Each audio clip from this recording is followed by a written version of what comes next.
মৰমৰ ছাত্ৰ ছাত্ৰীসকল, আজি মই তোমালোকক বিশেষ পঢ়া শুনাৰ কথা নকওঁ বা ক'বলৈ অহা নাই, কাৰণ মই দেখিছোঁ এইখন বিদ্যালয়ৰ ফলাফল মই শুনিছোঁ। মই আহি ছাৰসকলৰ লগত যিখিনি কথা বতৰা পাতিছোঁ, মই তাতেই দেখিছোঁ তোমালোকৰ কেনেকুৱা সফলতা।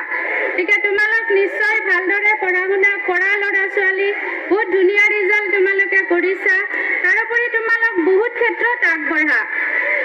নৃত্য গীত যিখিনি মই উপভোগ কৰিছোঁ, মই সঁচাকৈয়ে আপ্লুত হৈছোঁ।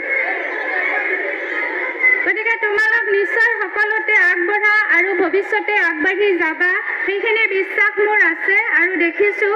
গতিকে তোমালোকক মই বেছি পঢ়া শুনাৰ কথা নকওঁ, তোমালোক নিশ্চয় পঢ়িবা, সদায় পঢ়া।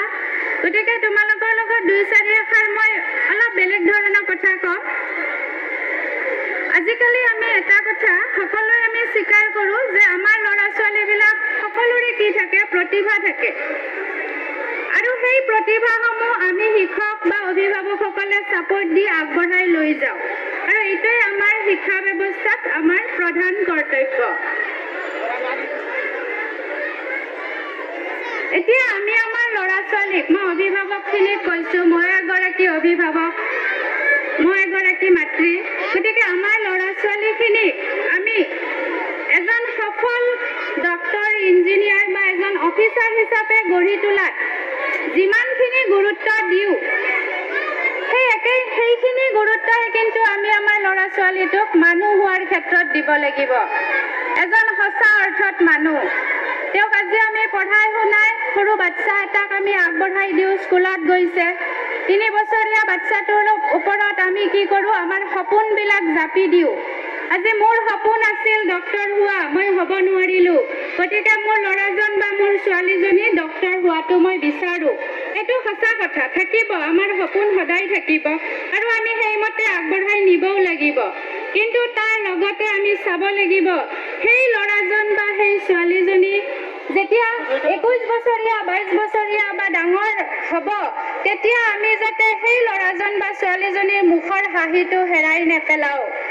সেই শিশুকালত, সেই সৰু অৱস্থাত তেওঁ যেনেকৈ ফূৰ্তি কৰিছিল, যেনেকৈ এজন মানুহ হোৱাৰ মানসিকতাৰে জন্ম লাভ কৰিছিল, সেই মানুহ হোৱাৰ যিখিনি গুণ, সেইখিনি যাতে হেৰাই নেপেলাওঁ, সেইখিনিয়ে মোৰ অভিভাৱকসকলৰ অনুৰোধ। সকলোৱে এইটো সপোন দেখা আৰম্ভ কৰক যে আমাৰ ল'ৰা বা ছোৱালী গৈ সঁচা অৰ্থত এজন মানুহ হ'ব পাৰিব। আজি আমাৰ সমাজখনত আমি দেখা পাইছোঁ যথেষ্ট বিশৃংখলতাৰে ভৰি পৰিছে আমাৰ সমাজ ব্যৱস্থা। গতিকে এইখন সমাজ ব্যৱস্থাত আমি অভিভাৱকসকলে, আমি শিক্ষকসকলেই দায়িত্ব ল'ব লাগিব। আজি আমাৰ এই কণ ল'ৰা ছোৱালীসকলে গৈ এদিন সমাজৰ নেতৃস্থানীয় ব্যক্তি হ'ব। গতিকে তেওঁলোকক আমি সৰুৰ পৰাই ভাল ৰাস্তাত, মানুহ হোৱাৰ ৰাস্তাত পৰিচালিত কৰিব পাৰিব লাগিব।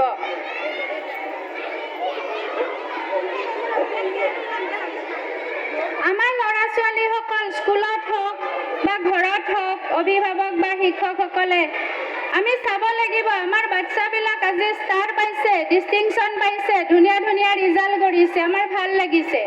কিন্তু তাৰ লগতে আমি চাব লাগিব আমাৰ প্ৰতিজন শিশু কিমান সুখী হৈছে, প্ৰতিগৰাকী বাচ্চা আমাৰ কিমান সুখত আছে, আমি সেইটো কথাও চাব লাগিব। উন্নত দেশবিলাকত কি কৰে, হেপিনেছ ইণ্ডেক্স জোখা হয়, ৰাইজবিলাক বা নাগৰিক এজন কিমান সুখী। গতিকে সেই কথাখিনিও আমি ভাবিব লাগিব। আৰু এনেকৈ যদি আগবাঢ়ি যাব পাৰোঁ, তেতিয়াহে আমি হয়তো শিক্ষাৰ যিটো বহল উদ্দেশ্য, সেই উদ্দেশ্যত আমি উপনীত হ'ব পাৰিম। এটা কথা আমি সকলোৱে জানো, education is what you learn. So' marks আৰু চাৰ্টিফিকেটৰ দৌৰত আমি দৌৰি আছোঁ, দৌৰিব লাগিব, মই নদৌৰিব বুলি কোৱা নাই। কিন্তু তাৰ লগে লগে আমি লক্ষ্য ৰাখিব লাগিব, আমাৰ ল'ৰা ছোৱালীটোক আমি শিক্ষা দিব লাগিব, যিখিনি শিক্ষাৰে আমি শিক্ষিত হৈছিলোঁ, যি সংস্কাৰ এদিন আমাক মা দেউতাই শিকাইছিলে, সেই সংস্কাৰখিনি আমি আমাৰ বাচ্চাসকলক দিব পাৰিব লাগিব। মৰমৰ ছাত্ৰ ছাত্ৰীসকল,